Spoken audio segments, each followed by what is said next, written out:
Dear student, हमने आपको पिछली क्लास में प्लांट कंजर्वेशन के बारे में बताया था, जो है डिस्कस किया था कि कैसे क्यों हमें प्लांट कंजर्वेशन की आवश्यकता पड़ी, इसके क्या इंपॉर्टेंस है हमारे लाइफ में, कैसे ये जो है कि डेली लाइफ में हमें हमसे इंटरेक्ट करते हैं, हमें क्या क्या बेनिफिट्स होता है इनसे। अब उसके बाद जो है कि हमें जो है कंजर्वेशन, जेनेटिक कंजर्वेशन कोई टॉपिक को जो है कि डिस्कस करना है। ये जेनेटिक कंजर्वेशन उसी तरीके से जैसे हमने प्लांट कंजर्वेशन का जो बताया था, तो इसमें आपको सबसे पहले देखना है कि प्लांट को कैसे कंजर्व किया जाए, कैसे जो है बचाया जाए। तो इसके दो मेथड होते हैं, इन सीटू कंजर्वेशन और ex situ conservation. In situ conservation का मतलब होता है कि प्लांट्स के नेचुरल हैबिटेट में उसे रख रख करके और उसका कंजर्वेशन किया जाए, उसे बचाया जाए, तो इसको हम बोलते हैं इन सीटू कंजर्वेशन। और इन सीटू कंजर्वेशन में आपको जैसे कंजर्वेशन करने के लिए biosphere reserve, national park, wildlife sanctuary, इन सब की आवश्यकता होती है। और दूसरा होता है एक सीटू कंजर्वेशन, कि उसके नेचुरल हैबिटेट से उसे बाहर जो है कि लेकर के उसको कंजर्व किया जाए, उसे बचाया जाए बाहर लेकर के। जैसे आपको जो है ये है एक्सिटू कंजर्वेशन का जो है बोटनिकल गार्डन है, और उसके बाद जो है कि पॉलन कंजर्वेशन है, सीड स्टोरेज है, आर्गन कल्चर है जो कि टिश्यू कल्चर के द्वारा किया जाता है। तो इस तरीके से कुछ मेथड्स हैं जो कि एक्स सीटू के लिए जो अपनाए जाते हैं। और ex situ conservation is the safest and cheapest method होता है जेनेटिक कंजर्वेशन का, क्योंकि जो है if life process are reduce to minimum level, this method is more practical and facilitate conservation of germ collection to a large extent.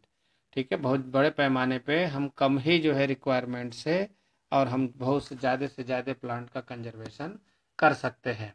इस conservation के next इसमें आता है कि हमें जो है कि कंजर्वेशन करने की क्या ज़रूरत पड़ी, जब हमने देखा कि हमारे बहुत से प्लांट जो है कि हमारे सामने ही जो है डे बाई डे जो है कि एक्सटिंक्ट होते जा रहे हैं, विलुप्त होते जा रहे हैं, जबकि उनसे हमारे नेचर के लिए और हमारे लिए बहुत से बेनिफिशियल जो है कि प्रोडक्ट्स जो है मिलते हैं।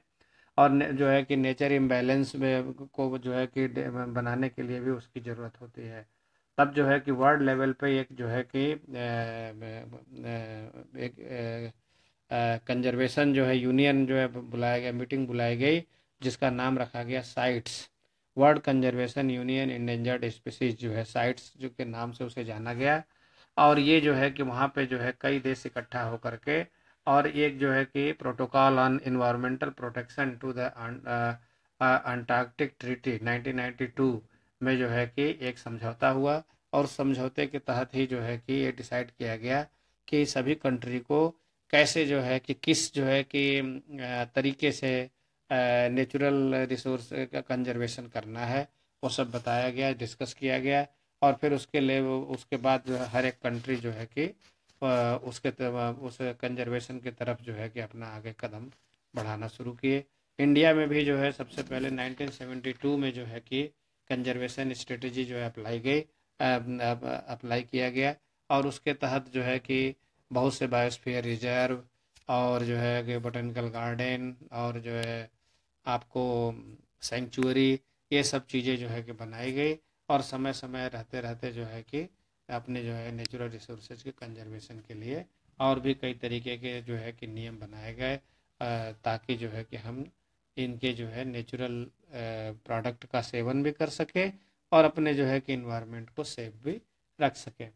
तो इंडिया में जो है कि आपका प्रोटेक्टेड एरिया इन इंडिया जो है बहुत से, जैसे नीलगिरी है, नंदा देवी है, नोक्रेक है, मानस है, सुंदरबन डेल्टा है, गल्फ ऑफ मन्नार है, ग्रेट निकोबार है, सिमलीपाल है, ये सब कई आपको जो है कि बायोस्फीयर जो है रिजर्व मिल जाएंगे। और इन बायोस्फीयर रिजर्व जो है काफ़ी लंबा है, जो है कई किलोमीटर के होते हैं एक एक बायोस्फीयर रिजर्व। और इन्होंने जो है टोटल इंडिया के लैंड का जो है बायोस्फीयर रिजर्व कम से कम 5 से 6% जो है कि ऑक्युपाई किया हुआ है। नंबर ऑफ बायोस्फीयर रिजर्व जो है, तो अब धीरे धीरे नंबर जो है भी अपने यहाँ जो है कि बढ़ता गया। पहले तो 5 या 6 या 7 थे, लेकिन अब जो है कि अब काउंटिंग करेंगे तो आपको 17-18 की संख्या में जो है मिल जाते हैं।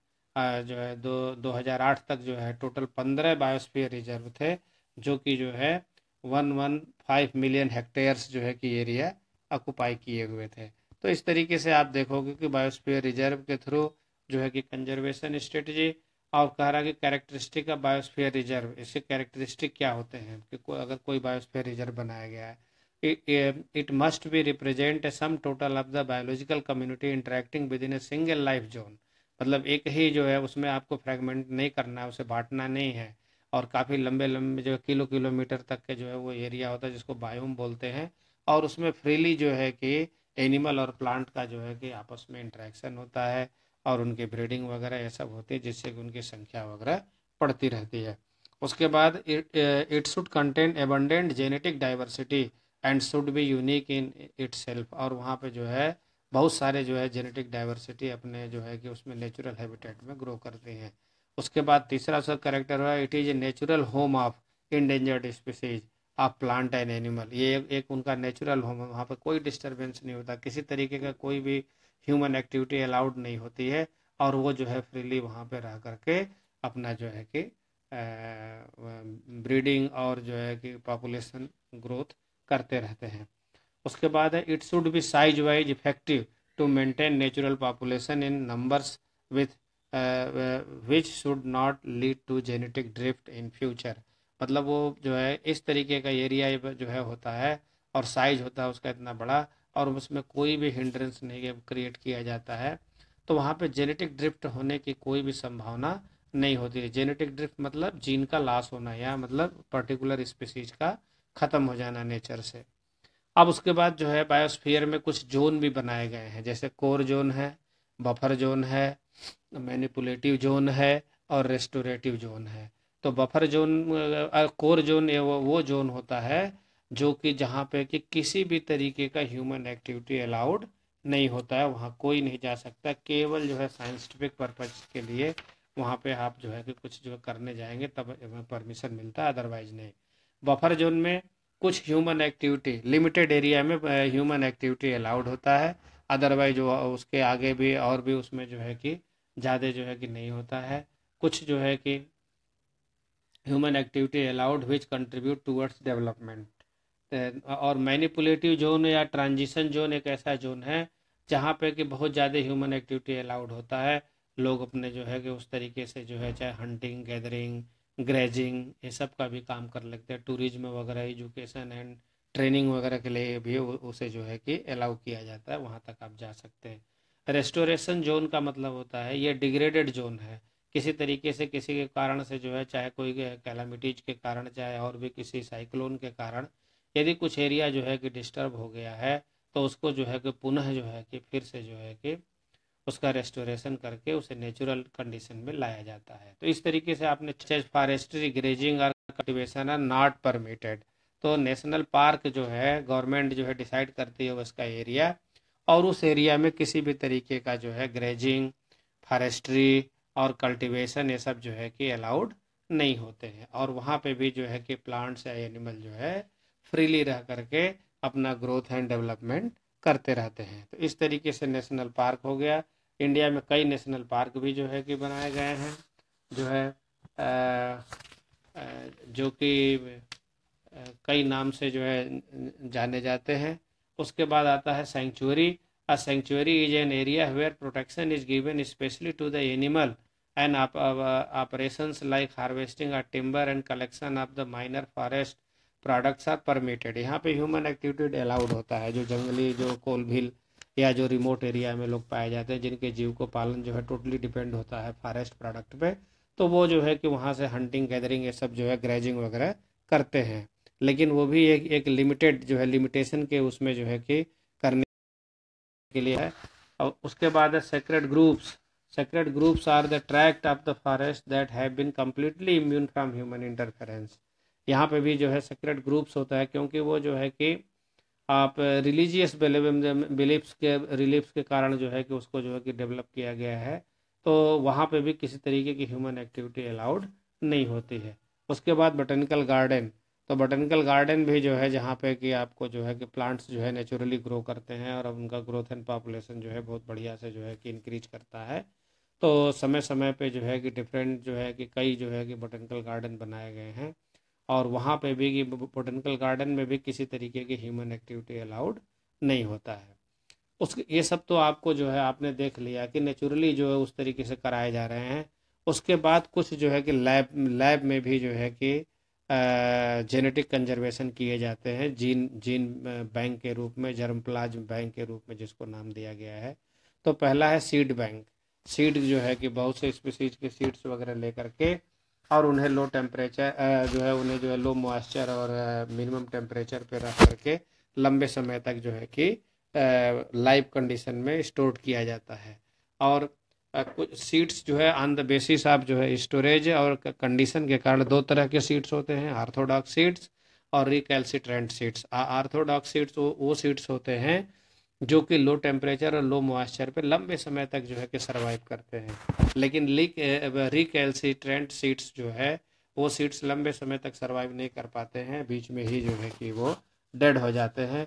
तो ऐसे सीड्स जो है कि जो कि लो टेम्परेचर और लो मॉइस्चर पे जब लंबे समय तक जिंदा नहीं रह पाते, उनको समय समय पे जो है बाहर निकाल करके फिर उनका जो है कि कल्टीवेशन किया जाता है, प्लांटिंग की जाती है और फिर उससे फ्रेश सीड्स तैयार कि उन्हें फिर से जो है कि स्टोर किया जाता है।